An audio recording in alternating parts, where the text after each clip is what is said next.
Hello, my name is Sledge. Welcome to Rocket Surgery, a new series where I play the role of both doctor and patient, performing potentially painful Rocket League experiments. The main goal? Your entertainment. But I also think there's a good chance we're going to learn a few things along the way. For our first episode, I want to answer the question, what happens when a champ groups with a bronze? Now you're probably thinking this is an easy question to answer. Sledge, you're going to lose. But I want to dive a little deeper than just the scoreboard. I'm interested in seeing what matchmaking gives us for opponents, the MMR losses and gains, as well as taking the opportunity to experiment with 3 different playstyle approaches to our mismatched group. Joining me for this experiment is Fizzy. Fizz got the game back in January and so far has about 300 hours. While he has managed to get to gold in standard, after 2 seasons and almost 200 games, he has been unable to get his 2s rank out of bronze. To be clear, the bronze element of this video is mostly just to test matchups and MMR gains. So yes, I'll agree that Fizzy's skills should be considered a little higher than a bronze, but in the end, he's still a significantly lower ranked player grouping with a champ. And for what I'm trying to do here today, it's going to work just fine. Let's talk about the playstyle I plan to use. For this video, I will be treating Fizzy like an equal. Basically pretending I just solo queued into 2s and got him as a partner. Alright, let's get right into it and look at the highlights and lowlights of my 2 games with a bronze teammate. After some introductions, me and Fizzy just jumped right into ranked. I wanted to have no preconceived ideas about his abilities in my effort to treat him like another champ player. Here Fizzy seems to be moving slow like he's low on boost, but then nicely turns to rotate behind me, allowing me to pressure the ball and pick up boost. But when the player pops the ball over my head, it turns into an easy goal. Now, I don't want to overanalyze and pick apart every goal that's scored in this video, but this first one shows the major hurdle that Fizzy is going to be facing at this level: speed. Now, like most goals, there's not just one person to blame here. But as his teammate, it would have been easier for me to read his play if he either boosted to challenge here, or boosted to rotate back here. He actually had over 50 boosts during this play, so either was a valid option. Well, we're down by 1 only 19 seconds in, but I was able to resist the urge to spam what a save, and instead got ready for the next play. Shortly after, we managed to get a goal of our own. Then, Fizzy asked me a common, but often controversial question. Let's listen in. Just judging by the gameplay, can you tell, are they below your level, you think? MMR wise, they're about 100 below. I'm saying we're playing Diamond 3s would be my guess. Gameplay, it's hard to tell you the truth. Oh yeah. Because there's good days. Like, holy crap. So for example. That never happens at my level ever. For example. That was a nice shot. That was nuts. But yeah. Really, a Diamond 2 could hit something like that, or a Champ 2 could hit something like that, right? So it's hard to judge anybody's play, especially off a couple minutes from one perspective. Alright, so did you guys catch that? Okay, let's try and keep that in mind if you feel the need to comment on this video.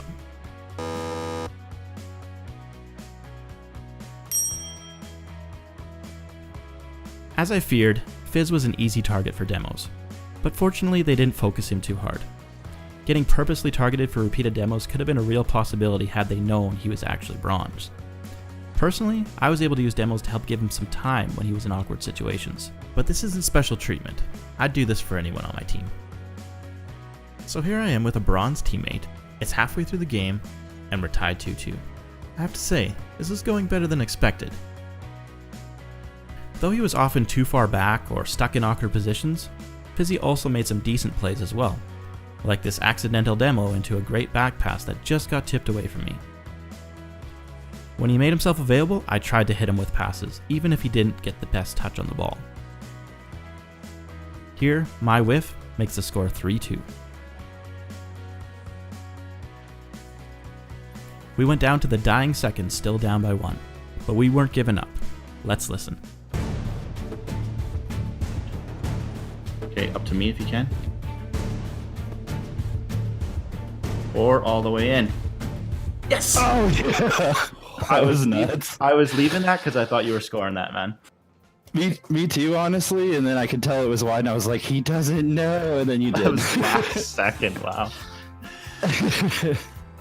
Usually, I have no trouble stealing goals, but I did really want that one to go in for him. In the end, we made it almost a minute into overtime before speed and positioning came back to bite us again. Though my poor attempt to move the ball out of the corner takes some of the blame as well. A sad end to a great first game, and I definitely have to give Fizzy credit for doing a pretty good job keeping up. Our opponents did end up being Diamond 3. This is because Psionic's matchmaking heavily weighs my Champ 1 Div 4 rank. Though we got destroyed in the shot department, I felt that we put up a pretty good fight. MMR wise, I lost a painful 15 points, while Fizzy only lost 1. Our opponents were rewarded like they had just beat a team of champs, and each gained 13 MMR. As a comparison, the average MMR loss or gain for an evenly matched game is usually around 8 or 9. At the start of the match, I mentioned that the biggest issue for Fizz was probably going to be speed. Thanks to ballchasing.com, we can actually prove that with real numbers. This graph shows the average player speed for the whole match as a percentage of max speed. Fizz, who is in red, was a good 10% below the next slowest player. The next graph breaks it down even further.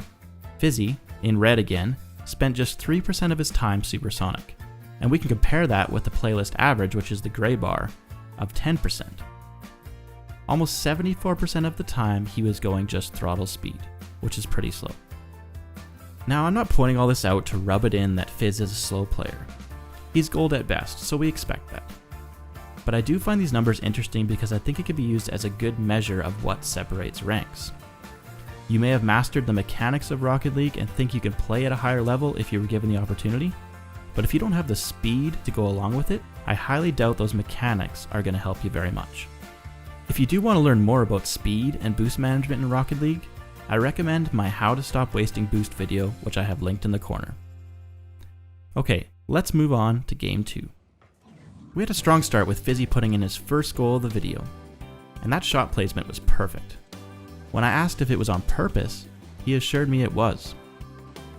Because I had vowed to treat him as an equal, I was required to believe him.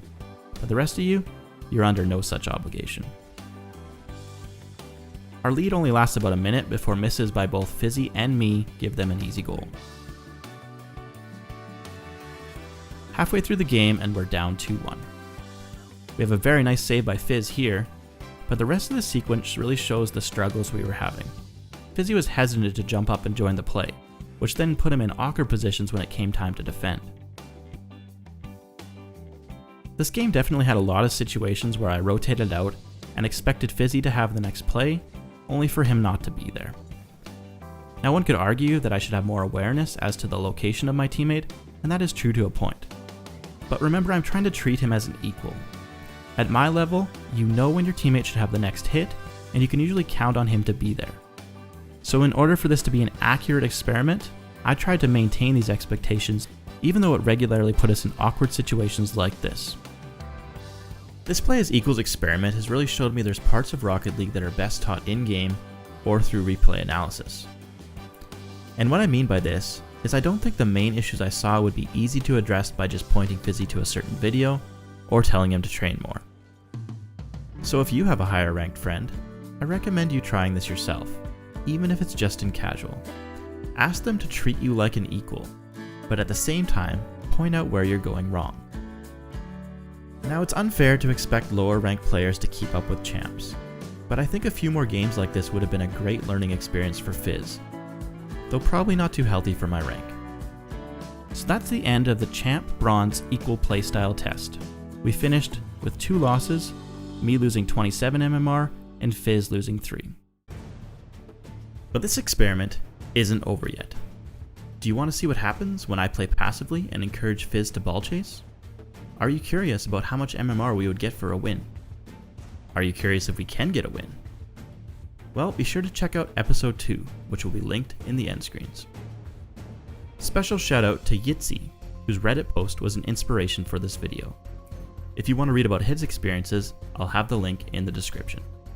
And if you have any other rocket surgery suggestions, be sure to leave a comment or join my Discord.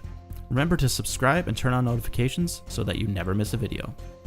I'm Rocket Sledge, Thanks for watching.